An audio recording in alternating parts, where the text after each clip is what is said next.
Le soleil est à peine levé et déjà le premier panneau indicateur de radar est démonté à hauteur de la Roche Blanche sur l'A75, dans une zone où la vitesse est limitée à 110 km/h. C'est pour plus de sécurité routière. C'est pour que on observe un abaissement de la vitesse, parce qu'on sait que la vitesse, c'est la cause principale d'accidents, de blessés, de morts, et c'est donc une mesure très importante. Pour l'État, il s'agit de faire changer le comportement des automobilistes, car certains ralentissaient avant le radar, puis accéléraient juste après. À partir du moment où la présence de radars n'est plus indiquée, cela veut dire que des radars, eh bien, peut-être y en a-t-il partout, et que par conséquent, il faut être vigilant et prudent partout, tout au long de son itinéraire.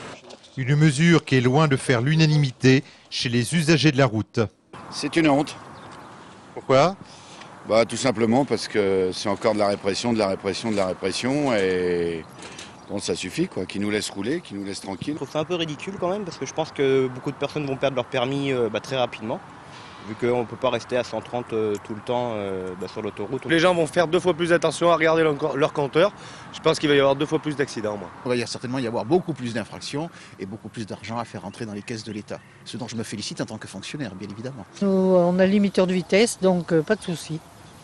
C'est pas plus mal parce qu'on accélère quelques kilomètres après. 100 mètres, 500 mètres après. Il y a des zones où il y avait des panneaux, on faisait attention, donc c'était une bonne aide pour moi à la conduite. Certains craignent également qu'à la vue d'un radar, il y ait des coups de frein brutaux et donc un risque accru de carambolage. Quant aux avertisseurs de radar, le gouvernement a annoncé leur interdiction dès le mois de septembre.